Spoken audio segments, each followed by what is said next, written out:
wabarakatuh. Selamat siang, perkenalkan saya Adikan Nur Salim, NPM 2172-1030 dari kelas PTK 4B dari kelompok 1 dengan rekan saya.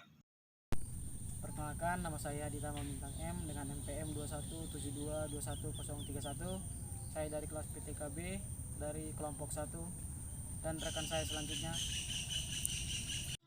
Perkenalkan, nama saya Asani Rizky Hoirunisa dengan NPM 21721032 dari kelas PTK 4B kelompok 1. Di sini kami akan menjelaskan tentang apa itu morfologi, klasifikasi, dan PCO/PKO tentang kelapa sawit.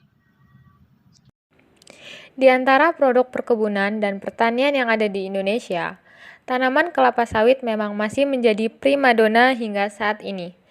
Maka sangat perlu mempelajari tentang klasifikasi dan morfologi tanaman kelapa sawit untuk lebih mengenalkan tanaman ini kepada masyarakat umum. Komoditas ini tidak hanya memenuhi kebutuhan dalam negeri saja, bahkan kelapa sawit merupakan salah satu komoditi ekspor yang cukup bermanfaat bagi perekonomian Indonesia.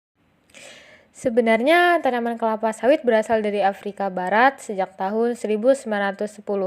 Namun, justru tanaman ini sangat tumbuh subur di Indonesia dan menjadi mata pencaharian yang sangat menguntungkan bagi masyarakat Indonesia, terutama di wilayah Sumatera dan Kalimantan. Kita juga perlu mempelajari klasifikasi dan morfologi tumbuhan kelapa sawit agar bisa mengolah tanaman ini dengan baik.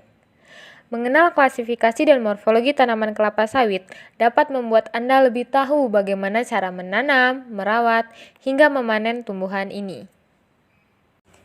Klasifikasi tanaman kelapa sawit. Kingdom Plantae, Infrakingdom Streptophyta, Subkingdom Viridiplantae, divisi Tracheophyta, superdivisi Embryophyta, subdivisi Spermatophytina, ordo Areacales, kelas Magnoliopsida, genus Elaeisgek, family Arecaceae, dan spesies Elaeis guinensis Jack. Setelah mengetahui klasifikasinya, kita juga wajib mengetahui morfologinya agar tidak kesulitan dalam mengelola bisnis kelapa sawit nantinya. Berikut adalah morfologi tanaman kelapa sawit mulai dari bentuk akar sampai bentuk buahnya. Akar. Tanaman kelapa sawit termasuk ke dalam tanaman berbiji satu atau monokotil yang memiliki akar serabut. Saat awal perkecambahan, akar pertama muncul dari biji yang berkecambah atau radikula. Setelah itu, radikula akan mati dan membentuk akar pertama atau primer. Selanjutnya, akar primer akan membentuk akar sekunder, tersier, dan kuarter. Perakaran kelapa sawit yang telah terbentuk sempurna umumnya memiliki akar primer dengan diameter 5-10 mm, akar sekunder 2-4 mm, akar tersier 1-2 mm, dan akar kuartener 0,1-0,3 mm. Akar yang paling efektif menyerap air dan unsur hara adalah akar tersier dan akar kuartener yang berada di kedalaman 0-60 cm dengan jarak 2-3 meter dari pangkal pohon. Fungsi utama dari akar tersebut adalah 1. Menunjang struktur batang ke atas tanah, 2. Menyerap air dan unsur-unsur hara dari dalam tanah, dan 3. Sebagai salah satu alat respirasi. Batang. Batang kelapa sawit berdiameter 25-75 cm, namun di perkebunan umumnya 45-65 cm. Pangkal batang lebih besar daripada tanaman yang lebih tua.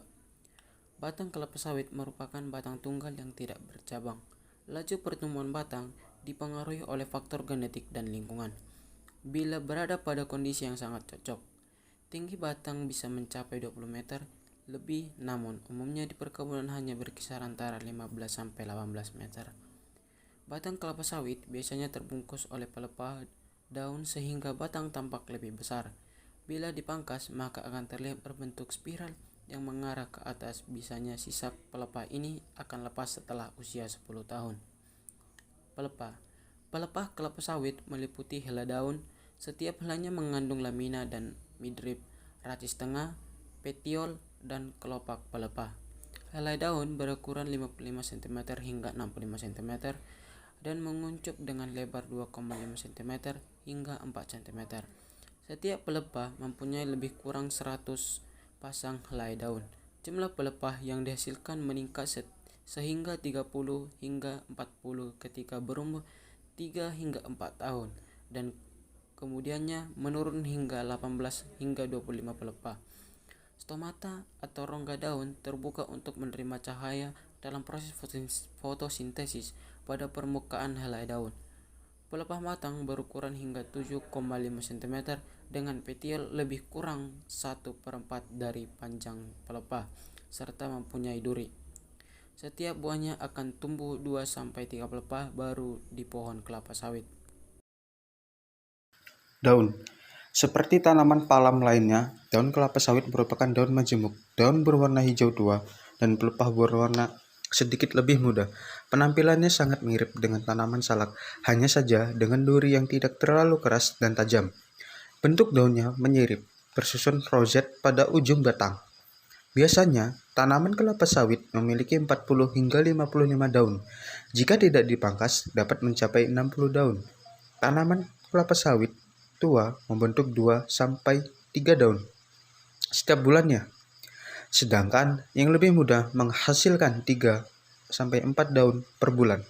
Produksi daun ini dipengaruhi oleh faktor umur, lingkungan, musim, iklim, dan genetik.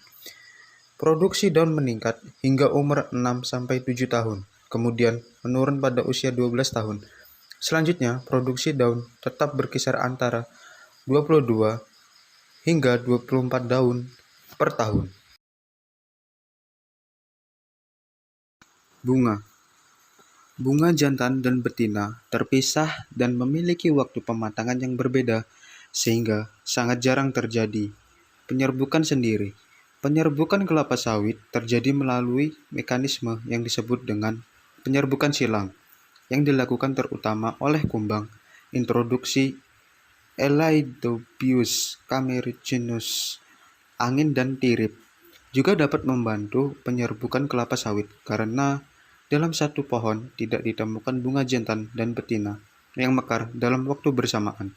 Salah satu perantara efektif dalam membantu proses penyerbukan bunga adalah serangga penyerbuk, dan juga kemunculan bunga jantan dan betina berbeda yang dapat menyebabkan tingkat kematangannya berbeda juga.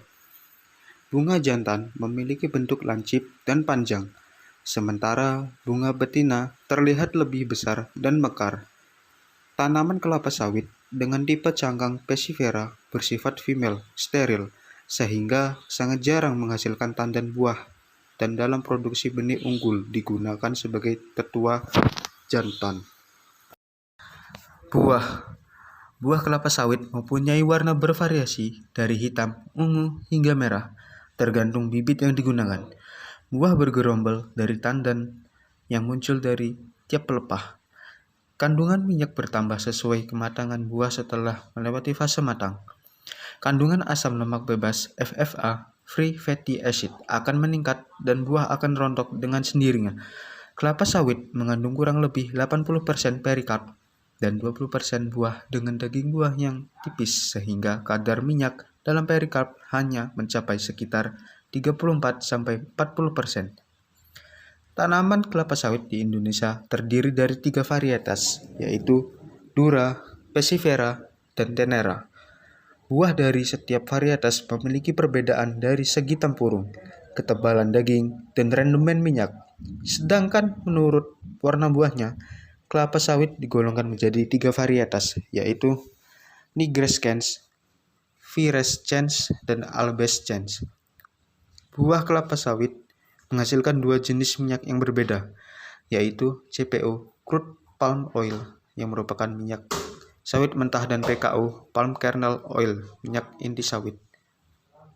CPO, minyak kelapa sawit murni, crude palm oil. CPO merupakan minyak kelapa sawit mentah dan menjadi salah satu minyak nabati paling populer. Produk ini diperoleh dari hasil ekstraksi atau proses pengempaan daging buah kelapa sawit dan belum mengalami pemurnian. CPO berbeda dengan minyak inti sawit. meskipun dihasilkan dari buah yang sama. CPO dihasilkan dari daging buah sawit, mesokarp, sedangkan PKO dihasilkan dari inti buah, kernel. Perbedaannya terletak pada kandungannya. CPO menghasilkan beta-karoten yang tinggi, sedangkan PKO tidak mengandung beta-karoten. CPO digunakan untuk bahan baku minyak goreng dan margarin. Selain itu, CPO juga digunakan untuk bahan baku kosmetik dan juga dikembangkan sebagai bahan bakar nabati dengan program biodiesel. PKO, pengolahan minyak inti sawit atau biasa disebut palm kernel oil. Setelah didapat minyak PKO, kemudian dimurnikan. Dalam proses purifikasi, produk PKO setelah melalui alat palm kernel oil purifier dengan mutu standar. Itulah hasil dari presentasi kami. Apabila ada kekurangan kami mohon maaf. Kepada Allah mohon ampun. Sekian dari kami. Wassalamualaikum warahmatullahi wabarakatuh.